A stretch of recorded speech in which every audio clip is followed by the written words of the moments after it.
voiture s'en va au garage. Je vais vous montrer quelque chose que moi j'aurais bien aimé savoir avant mon premier track day. C'est comment on change un pneu sur une machine à pneus.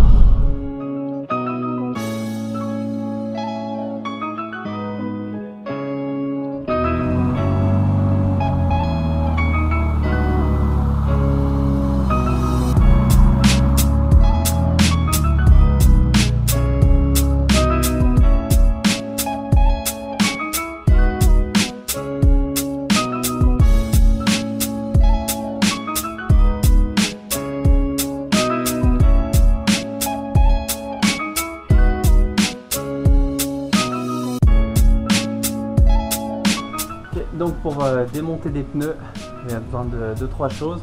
Quand vous êtes sur la piste, souvent vous avez votre matos. Là-bas, ils ont souvent des machines à pneus en dispo. Donc je vais vous montrer comment on fait pour changer un pneu sans l'équilibrer. On va juste changer le pneu comme à la piste. Donc déjà, les outils nécessaires. Moi j'ai une déboulonneuse, j'ai une clé à choc. C'est plus rapide, mais bon, on peut le faire aussi avec une croix normale. Forcément la douille qui va avec. Moi je rajoute une petite rallonge, ça évite d'être trop près de la jante. Clé dynamo pour le remontage. Il y en a qui le font pas, moi j'aime bien le faire. Ensuite la machine à pneus, ça ressemble à ça, une machine à pneus.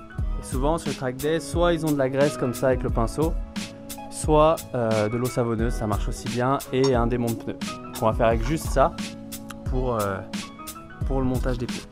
On va remonter des Westlake, c'est pas les semi-slick, c'est les Sport SA37 en 15 pouces. C'était les moins chers que j'ai trouvé à essayer, à voir ce que ça donne.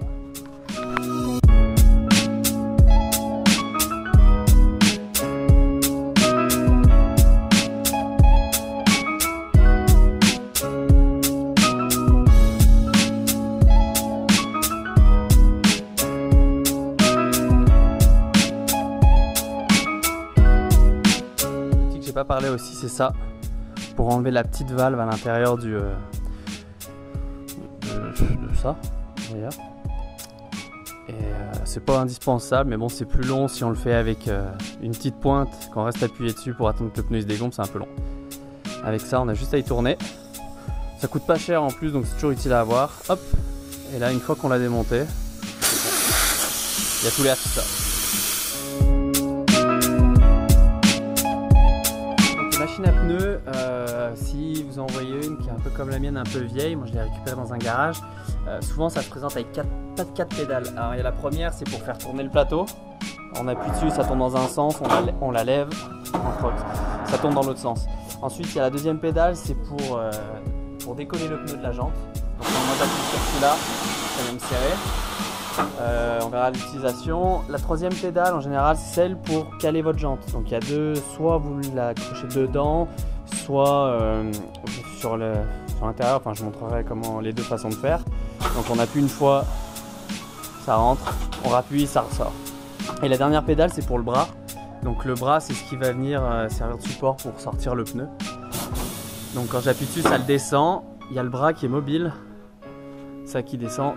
Ça c'est pour venir s'ajuster à votre jante, et une fois que c'est ajusté, il y a le bouton ici pour maintenir la position, pour pas qu'à chaque fois, parce que dès que j'appuie, ça remonte. Une fois qu'on appuie sur le bouton, ça reste, ça bouge plus.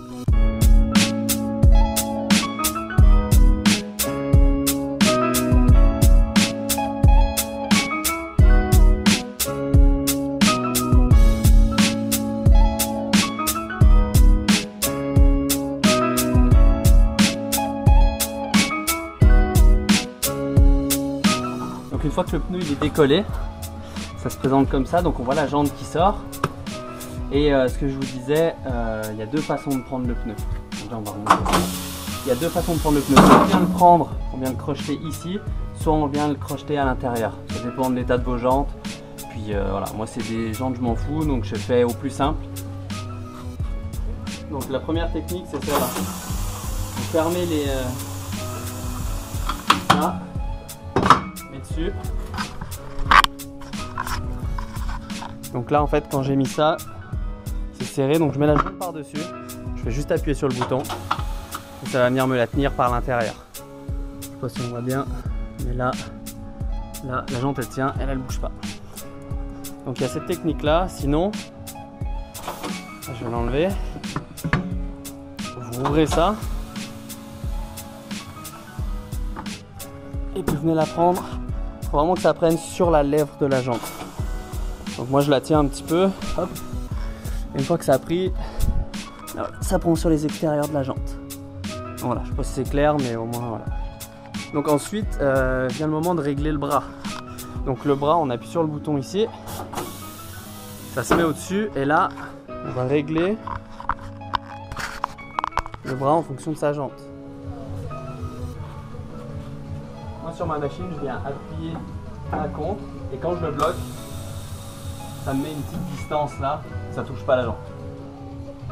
On vient maintenant à la partie de démonte pneu. Donc sur le démonte pneu, il y a une partie qui a un crochet comme ça et l'autre partie qui est plate. Donc là on va utiliser la partie crochet pour venir crocheter le pneu à cet endroit ici là, pour faire passer la bande du pneu sur l'embout de la machine. Donc on le met comme ça pour venir chercher là. Des fois si ça ne veut pas venir, on appuie un peu à l'opposé. Et une fois que c'est dessus, pour que ça soit dessus c'est simple, on le voit comme ça. Il faut que là, cette partie là soit dessus. Et ici c'est ce qui va le faire sortir. Une fois que c'est comme ça, on appuie sur la pédale qui fait tourner la jante. Et le pneu il sort tout seul. Plus rien à faire. Voilà. Une fois que la première fois c'est sorti, il faut aller chercher l'autre partie, donc toujours avec le crochet. Et là il faut passer à travers le pneu on va dire pour venir chercher la bande qui est en dessous et venir la remonter. Donc là on passe comme ça. On va chercher la bande du pneu dessous. Une fois qu'on l'a, hop, on vient juste la ramener dessus. Et là c'est pareil.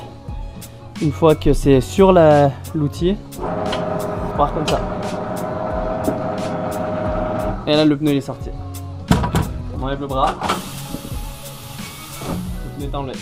On se retrouve avec la jante toute nue comme ça sur la machine. Très simple. Après pour remettre le pneu, prenez votre pneu. Il faut regarder s'il y a un sens de rotation ou souvent c'est écrit inside, outside. Donc pour regarder ce qu'il y a et en fonction ça va déterminer quel côté va dessus et quel côté va dessous. Ensuite là pour le rentrer, donc comme je disais tout à l'heure, soit il y a de l'eau savonneuse, soit il y a de la graisse noire comme ça. Donc ça vient souvent avec un pinceau, peu importe tant que ça y en a. Donc moi j'ai de la graisse ici au garage. Là il faut badigeonner le tour, la bande de roulement. Faites ça des deux côtés. Une fois que vous avez bien graissé les pneus, vous avez vu où est votre inside outside. Moi ça c'est le outside, c'est écrit ici. Donc il n'y a pas de sens de roulement on va dire, c'est vraiment un côté intérieur, un côté extérieur. Une fois que vous avez ça, vous le remettez là sur la machine. On fait descendre le bras. On l'a pas bougé depuis tout à l'heure, il a gardé le même réglage. Hop. On vient juste l'incliner dedans. Je vais vous montrer. On vient juste le mettre comme ça. Et là normalement, juste en le tenant, on va faire tourner la machine et ça rentre tout seul. Donc ça c'est le premier côté qui est rentré.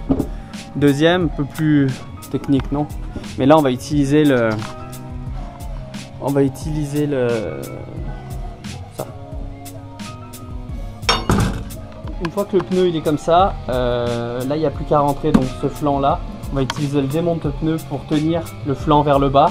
En même temps qu'on fait tourner la machine, ça va permettre au pneu de justement rester en bas et de ne pas glisser et de sortir comme ça. Il y a des outils qui existent, j'en avais un mais je l'ai cassé. Donc là je vais le faire au démonte pneu.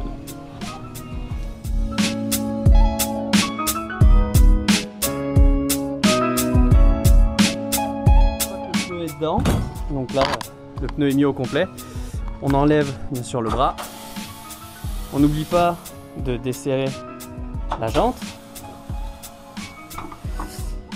Et là, le pneu est monté. Vous voyez, il y a encore les trous qui vont se compenser à éclair. Ça va tout remettre le pneu d'aplomb.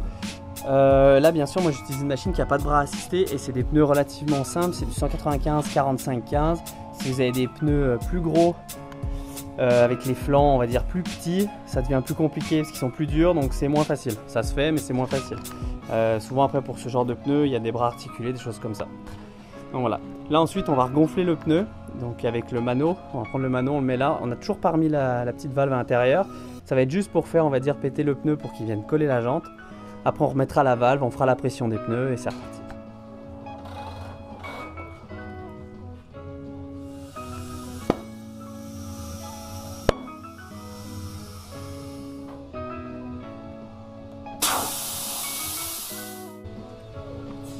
Une fois qu'on a remis la valve, c'est simple, on remet la pression des pneus, on remet le petit cabuchon et on remonte le pneu et c'est fini.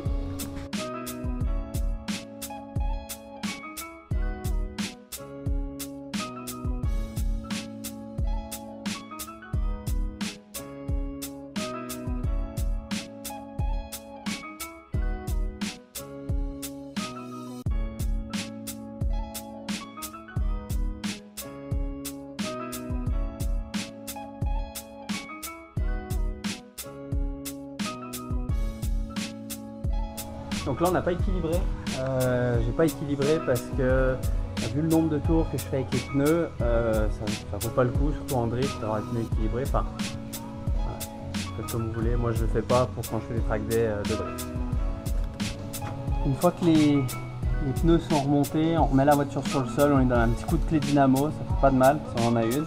Et puis c'est reparti. J'espère que vous avez apprécié la vidéo, c'est ma façon de faire pour les pneus, hein. Je suis pas un pro, je suis pas mécano. C'est ma façon de faire, il y en a peut-être d'autres, des plus rapides, des meilleures méthodes. En tout cas celle-là elle marche bien pour moi et puis n'hésitez pas à vous abonner et puis à me dire ce que vous en pensez. À la prochaine. Là, je vais mettre le deuxième en accéléré en une seule fois, voir un petit peu ce que ça donne juste pour revoir toutes les étapes.